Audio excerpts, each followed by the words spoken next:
rahmatullahi wa barakatuh.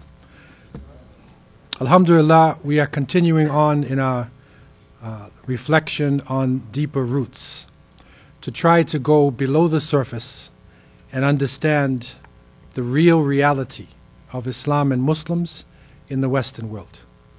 And we understood along our journey that the original concept of Islam itself, meaning submission to the will of Allah, is something that was not particular to the Middle East.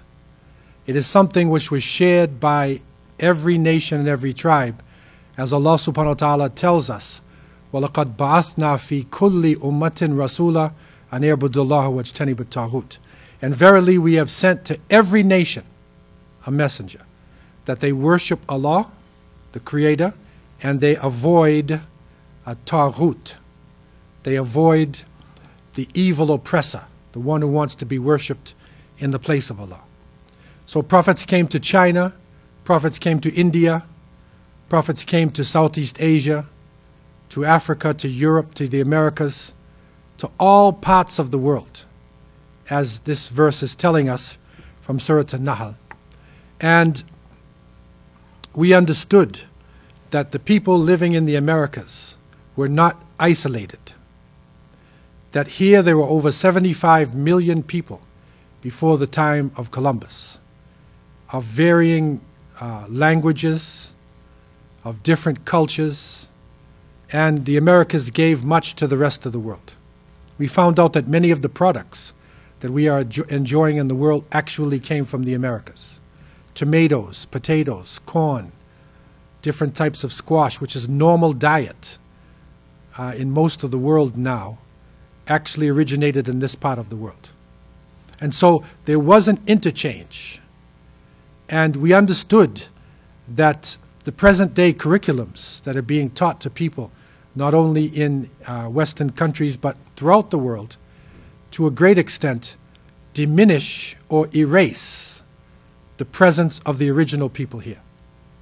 Also, it diminishes and erases the place of people who came to the Americas before Columbus. And that includes Europeans, because the Vikings came before Columbus, Leif Erikson. They came from Scandinavia and they landed in Newfoundland in Canada. And that has also been diminished in the eyes of the average people. But there were other nations as well who had abilities on the oceans and who made contact with the people in this part of the world. From amongst them we found out, right from our Arabic sources, Al-Mas'udi, Al-Idrisi, Ibn Qutiyya, so many books, that Muslims were actually going across. They had landed on the islands, they had reached the Caribbean, South America, North America. They were part of the landscape when the Spaniards finally came, and when the Portuguese came to conquer this part of the world as part of their crusade, as part of their what they call reconquista, the reconquest, which we understood was an extension of the Crusades started by Pope Urban II in France, and then it was different directions the Crusades went. And so these Crusades continued to the rest of the world, and that's how they saw it.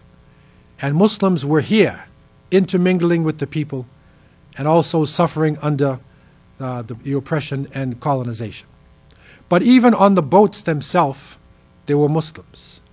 And we found out that the Morescos, the Muslims hiding their identity from the Spanish Inquisition, and Morenos, Jewish people hiding their identities from the Spanish Inquisition, were on the boats. And they came to this part of the world and settled in the lands. And they were part of the landscape, even in the United States. And very prominent people actually have roots in Islamic families and Islamic cultures. We learned about the Melungeons and the Lumbis, and a number of people like this in America who were called Christianized Portuguese Moors. But the descriptions given about these Melungeons is that in the Appalachian Mountains they would drop down on their knees facing east in prayer. And so many different descriptions lead to the fact that these were the descendants of Muslims who had reached this part of the world. The largest wave was in the slavery period. In that period when African people were captured as slaves and political prisoners and taken from West Africa, Central Africa, to the Americas, now we have proof that somewhere between 15 to 30% of the slaves and political prisoners were Muslims. Amongst them were scholars who left the whole Quran written from memory, books of fiqh, autobiographies, and it is through these texts and through eyewitness reports, through documentations, that we are piecing it together now to show a strong presence of Muslims during the slavery period. But when slavery was abolished by the British in the 19th century, they began the indentured labor system. And this indentured labor system gave people an opportunity to sign a contract. So the contract would be for 5 years, usually at a time. You get free passage, you get supposedly free lodging and free medical care, although the conditions were very poor conditions. But people came from India and also from Indonesia. They settled mainly in the Caribbean region in this indentured labor period, although there were also indentured laborers taken from the other side, from China, into the United States. They helped to build the railroads in California and in that part of the United States, but they were not Muslims, so that they're not really the focus of this particular study. After the indentured labor period, when this started to wear down, because it was not as lucrative, as the British may have thought, and there was resistance also that was coming from the indentured laborers, especially the Indian Muslims, who were building their masjids and madrasas, and they were resisting. And so, with the territories expanding in the Americas, and still the need for labor, this takes us to the next phase. And that is the phase of economic migration. And that phase, to a certain extent, is still going on right now. Many people today are coming to Canada and coming to the United States or to Europe for economic reasons. There's a drought in their country, they cannot get a job, education, right? So seeking opportunities. That is the reason why people are leaving the abode, the Dar al-Islam, the abodes of Islam, and then going off into other countries. So it was really, you can see in the 19th and then going into the 20th century, where you'll see people coming in, to the Americas. And you'll see on your slide the people wearing the fez. And this was popularized in the Ottoman period. So the Ottoman Turks, who were controlling much of the Muslim world, and they were recognized as the Khalifa, or the head of state for the Muslims. They had a relationship, especially with the British. Because if you go back and remember, the Muslims had a definite antagonism toward the Spanish and the Portuguese, because they were fighting them in Al-Andalus. And they took back their lands. They suffered under the Spanish. The British were also fighting the Spanish for power in those days, back in the 17th, 18th, even 19th century. They're fighting on the oceans. So therefore, a type of alliance came about. And as they say today, the enemy of your friend can also, they say that the enemy of your enemy is your friend. This is a concept that they have today. So in other words, even though there was some hostility because of colonialism, especially in India, between the British and the Muslim world, still alliances were made. And so it was in the British colonies especially that you find people coming in from the Ottoman lands. Now, the mentality in these colonial areas was a mentality of apartheid. And that is to separate people based upon their race, sometimes the color of their skin, sometimes their language, sometimes their religion. And so there's like a tier system. And it is the lighter complexion people, Christian, who will be on the top level. And then it starts to go down. And you see this set up all throughout the colonies. And so what the British wanted, and later it turned into the Americans and the Canadians, who had basically either won their independence from Britain or they were a strong colony, as in the case of Canada. They desired to have people who were lighter skinned, because this maintains their supremacy over the redder complexion natives and also the African people, who they were still trying to use as slaves or as the underclass. So they brought in people of this complexion. And so you will see in the early territories, you will see people coming from the Ottoman lands, from Syria, Lebanon, Turkey, Albania, Yugoslavia, all those lands there underneath the Ottomans. Okay, then they were given contracts, so they were allowed to come in as immigrants. And so they let you come in and you work either in the factories, on the farms, or you move as settlers into the Midwest. Because it was the Midwest territories that was the biggest challenge going into the 18th, 19th century. This was a big challenge for them. And if you look at your map here, and again, this is the United States. The dark area on the map represents the 13 colonies of the United States. It's sometimes hard to even think of America like this. But all the way up until the 19th century, huge amounts of this territory was not what they call America. And so in the early years, in the early 18th century, going into the 19th century, the darkened area is your 13 colonies, and then you see below there's the Spanish territories. Florida was Spanish, right, the Mississippi area. In the middle, Louisiana is French. So all that middle area there is French territory. And of course, on the left is Spanish territory, what they call Spanish Mexico. All that land right up until almost to the Canadian border was actually Mexico. And that's the reason why today there are so many Hispanics in that area. And you see the names, Los Angeles, San Jose, Santa Cruz, these is all Spanish.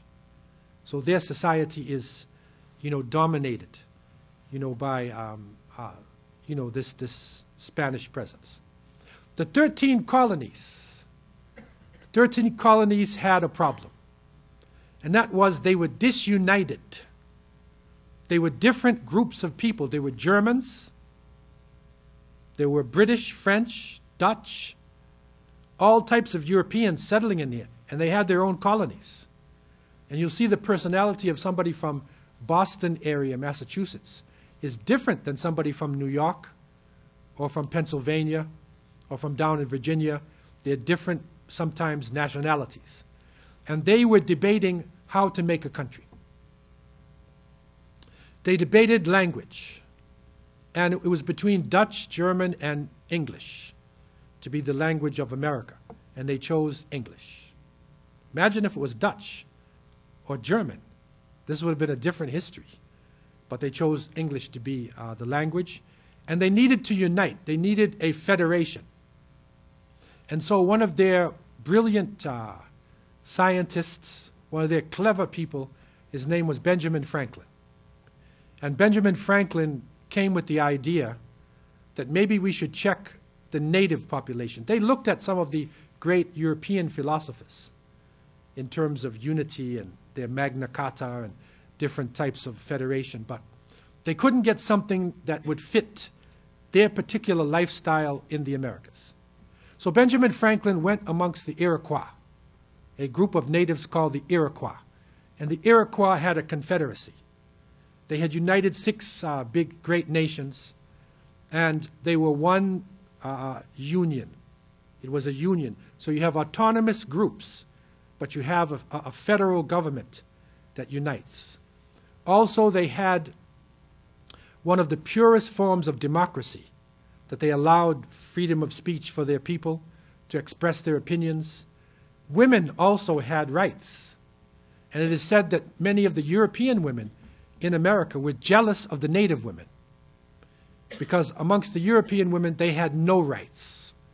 And it was not until the 20th century that women had to form suffrage movements and even fight for voting rights, property rights, and things like that in our countries, in Canada, in America. But amongst the natives, way back, women had the rights to express themselves, to vote for the leaders.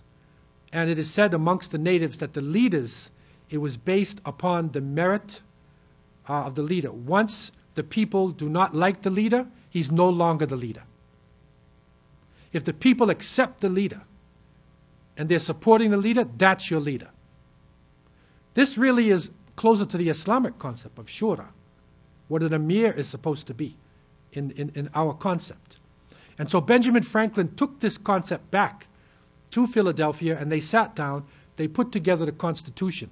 The symbol of the native Iroquois Confederation was an eagle holding 6 arrows. And so they used the same eagle, but it was grasping 13 arrows for the 13th state. The concept is one arrow breaks, this is physics, but if you put together a group of, it can't break. That's physics. That's unity. And that's why we are supposed to be united as Muslims as well. So they united, and they formed this confederacy, or this federation they called the United States, right? United States. Al-Wilayat Al-Muttahida, right? So there's Ittihad. There's a united government and a united group. But the problem that they faced was, how do you open up the Midwest? We don't have enough people. We're still fighting the natives, right? And if you go back again to, you look at that slide again, we're still fighting the natives. Of course, they live in Louisiana Territory. The Cherokee Nation, the Apaches. And if you go out to Spanish territory, which they eventually bought the property from the French, they fought the Spanish, bought some and fought them, and took it from them. And this is how they formed what is now the United States. And they separated Mexico from the United States. Mexico was part of the United States. You see how big it actually is supposed to be. But it was cut off. And that's why there's so many problems today. People coming over the borders. You hear the discussions about people going over the borders, and they've made big walls and border police to try to keep the Mexicans out of the United States, because that was their territory before. But you put this artificial border, their cousins are on the other side, and you're telling them this is not their land. So this is a constant problem. And if you know history, then you understand why this problem is. So this migration then began. And within the migration, the majority were probably, that they allowed to come in, were Christians. So Christians coming out of the Ottoman lands, maybe feeling they have better chance in the Americas, they would come. But also from amongst them, a large number were Muslims as well. So they came as farmers, peddlers, shopkeepers, sort of a middle level type of group to support the going into the Midwest. So therefore, the early wagon trains in the United States going across actually had Muslims in it. I've never seen any Arab or Muslim cowboys, but there were actually cowboys who were Africans, African Americans, but you never see them in the movies.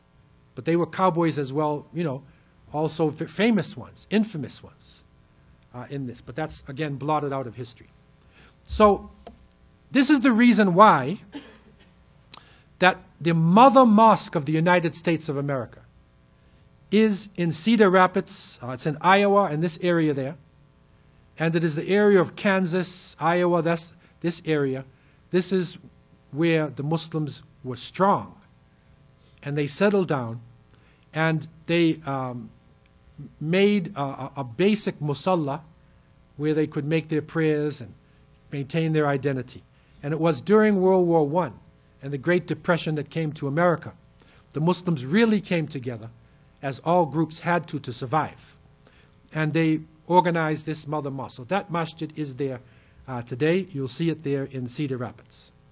And this is a picture, this is an actual picture of the community itself, where you can see what they look like. They signed it, and as a document. It was officially opened up. It was around 1934 that they were able to actually register and officially open up. But the structure was there already. The community was there for probably over 100 years before that, right? But it was that time. And it's interesting because it's not in America. It's not in New York.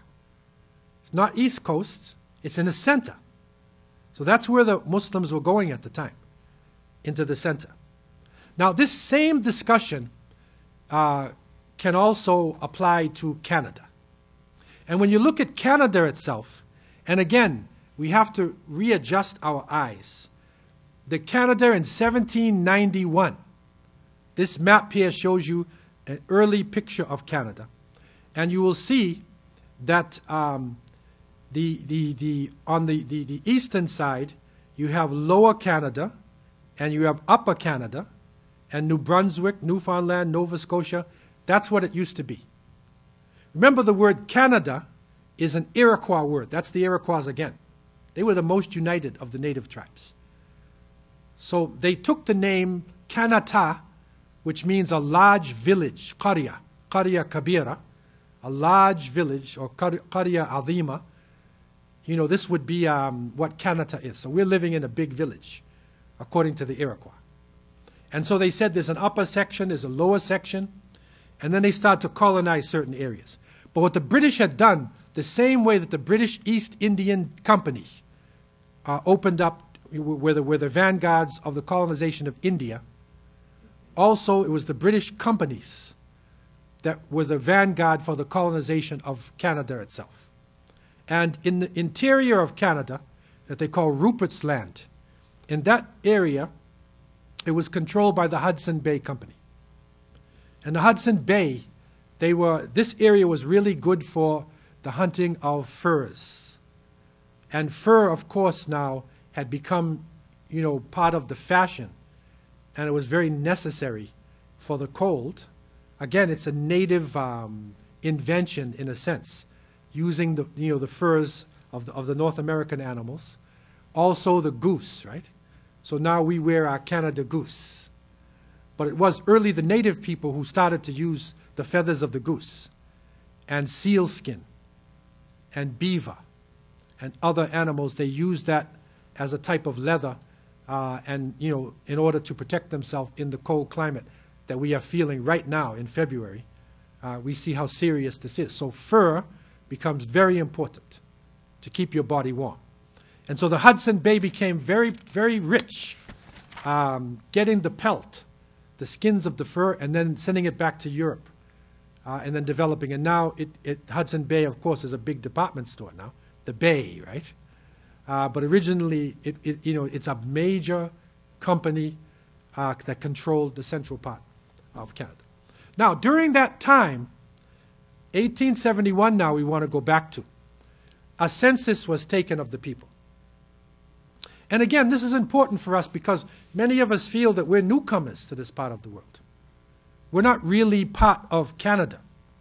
And they will say to you, a Canadian. What is a Canadian? Right? So if you say to somebody, he's Canadian. So what does that mean? In most people's minds, it means he's European, Anglo-Saxon, European, from British territory background or French background. But in 1871, John and Martha Simon, they came from the United States to Ontario. They recorded, actually, to have come in. And the census, they had 17 Muslims. That's recorded. And the Muslims, many of them would not say that they were. They would change their name. That's why you see John and Martha. That probably wasn't their original name. But in order to get through the census and not to be penalized, they changed their name. In 1854, James Love was born in Ontario, and he's registered as a Muslim. So I don't know what Love, maybe his name was Habib or something like that. But then he used Love, Mahabba. So he's, but you have to change your name in order to be acceptable, right, in the society. And so Muslims were here. We were already here within the population. Now expansion, 19th century expansion. The wagon trains are heading west. Hudson Bay Company agreed to sell to Canada. These are our few little colonies, right? That's what Canada was. They sold them their Northwest Territories. So by selling them their Northwest Territories, even though the population altogether was only about 3.7 million, in terms of land space, Canada became probably, they say, the second largest land space in the world, after Russia itself, the USSR. And so you look at your territories in the middle where it says Northwest Territories, all of that huge region there, Hudson Bay had controlled it, and they sold this to your little colonies down in the southern part. And then British Columbia joined the Confederation, and now you have Canada as we know it today. So this is called Dominion. This is the Dominion of Canada. It's 1871. Okay? That's not a long time. Think about this. 1871. And then think about the history of Iraq. How it goes back. You're talking 3000 BC. Egypt. Go to some of our countries and see how far back our history goes. Damascus is considered to be one of the oldest populated cities in the world as a city. Okay, so Canada is not old. This is not an old country. It's a very new country. And that's why our youth especially have to become part of the discourse, of the discussion around Canadian identity. Because Canadian identity should include Muslims as well. And this is our history. So the early part now, again, the same issue is happening. You have a huge territory. Who's going to colonize this territory? They don't have a lot of people. So they also opened up to the Ottoman lands, favoring Christians, but allowing Muslims. And lighter complexion, if you appear to be European, you can get across the color line, then they will let you come in. That's why you don't see any immigrants at this point from India. In the early days, nobody from Africa coming in like this. From the Arab lands, only Syria, Lebanon, and those higher lands of the lands closer to Europe. Okay? So they came in at that point, settling into going right across Manitoba, Saskatchewan, Alberta, right? Especially you see in Alberta itself as railroad workers, farmers, small businesses, because the railroads are expanding, and so they're setting up businesses. They're involved and very industrious. And there's some very interesting stories, actually, of Muslims and how they settled in these lands and, what they lived, things that, our youth actually need to know about when they understand Canadian history. And the oldest masjid in Canada, this is Al-Rashid Mosque. Now remember, in the Midwest, right? That's where the United States was, in Cedar Rapids. So in Edmonton, Alberta, that's the Midwest as well. A musalla was set up in that area. Later on, by 1938, the Muslims were able to consolidate, to register, go through all the changes legally they have to. And they opened up Al-Rashid Masjid there in Edmonton, Alberta. And it's interesting for those of you who read the Quran or the translating of the meaning of the Quran in English. One of the ones we used to read in the 70s and 80s was Yusuf Ali. That was probably the most, and Pickthall, Marmaduke Pickthall. These were the two most popular. Yusuf Ali's was probably the most popular, rahimahullah. And when they opened up Al-Rashid Mosque, they paid for a ticket, the passage of Yusuf Ali, He was living in London, in the UK, and he came across, he's a famous person because of his translation, and he was actually the MC of the program. That's some of our history. You can see the connection even between Muslims in the UK and in Canada. So he came across, and he was involved in that. So this gives you this early history at that point. And the Muslims settled throughout Canada, again, heavily in Alberta area. In Ontario, you'll find Muslims in London, Ontario. That's considered to be the second oldest masjid. That's in London, Ontario. There is a very large Syrian, Lebanese, Palestinian community as well there in London, and that's our second, considered to be our second masjid.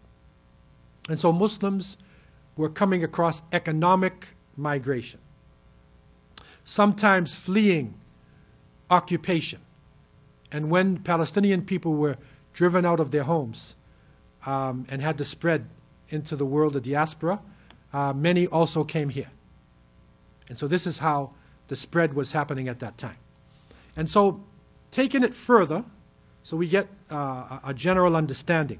Going into the 20th century, of course, we're in the 20th century with the Palestinians coming in larger numbers, and now moving toward the 50s, 60s, and 70s. Okay, now it's starting to open up to other populations. This is where people are coming in from India and Pakistan, coming in from other parts of the Middle East. They're coming in from Southeast Asia, parts of North Africa as well. So Canada then started opening up its doors. It became a neutral country at that point and had one of the best immigration policies in the world. And so the population was booming. And by 1971, according to the official statistics, okay, we were about 33,000. Now, we know that it's usually double that. Okay, but we'll go with what they're saying on the record book. But by 1981, look at the explosion in our population. By 1981, we were 98,000. Look at this. Skilled workers, professionals, teachers, students, technocrats, business people, all types of people coming in now. Especially skilled people, skilled labor, taking strong positions within Canadian society. By 1991, our number now expands 235,000. Part of this population explosion was not just external people coming in, it was internal. We were having babies. Because many of the immigrants who came, students, technocrats, they thought they were going to earn some money and go back to their home, but circumstances changed. And they got married, brought somebody here, or married somebody locally, and had children. Now it reaches 235,000. And this is the point in 1990s now, 80s, 90s, major crises in the Muslim world. So people are coming in from war-torn areas, are coming into the country. Now the Somali population starts to come in. When I served as imam in the Jami Mosque, I can remember around 1983 or so, there were 2 Somali brothers in the masjid. I knew both of them. Okay? Shortly after that, it expanded, huge expansion. Thousands came in. And many people used Canada as a base to go to Minneapolis, Minnesota, or to go to Seattle, Washington, or to go to San Jose, and other areas where you have large Somali populations as well. So from crisis zones, people were coming in. By 2001, look at the expansion now. We're 579,740, 2% of Canada's population. That's on the books. We always look at our population as twice what actually they tell you in the books. Okay, but look at the expansion still. By 2006, the population had risen.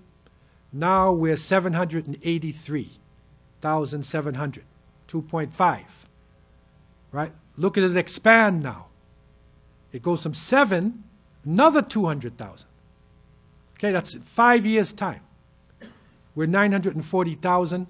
In the GTA itself, we're approximately 250,000, which makes us about 10% of the GTA. We're supposed to have a say in Toronto, right? We're supposed to have a say. But that's where unity comes in. Remember the Iroquois concept, which we learned in the Quran, when Allah Azza wa Jal told us, وَاعْتَسِمُوا بِحَبْلِ اللَّهِ جَمِيعًا وَلَا تَفَرَّقُوا. Hold on to the rope of Allah all together and be not divided. Okay? Hold on to that rope. Don't be divided. Okay? By 2030, there's a projection that Muslims will be approximately 2.7 million. So we are one of the largest expanding minorities here in Canada today. And this is a textbook for you. Any of you want to get these statistics yourself, you can get it online. It's Muslims and Islam in Canada by Dawood Hassan Hamdani. He's done a lot of excellent work in this area. He lives in Ottawa, and you can get more information concerning this. Now, our present situation, as we come to a conclusion in this part of our discussion tonight, is that with this large number, we are about to, our population's about to triple, right? The Canadian Muslims have a higher birth rate than the average family. Our birth rate is 2.1, and theirs is 1.6. So we're expanding rapidly. Okay, we have some say we have the highest Muslim population in North America. It's between us and Dearborn, Detroit area, probably to be number one. Okay, and this is presenting us great challenges, and this is where we need to discuss in the awakening, inshallah, some ideas for the challenges. So we're going to take a break now, inshallah, to break for our salat, and afterwards we'll continue on with economic migration expansion. Wabillahi tawfiq.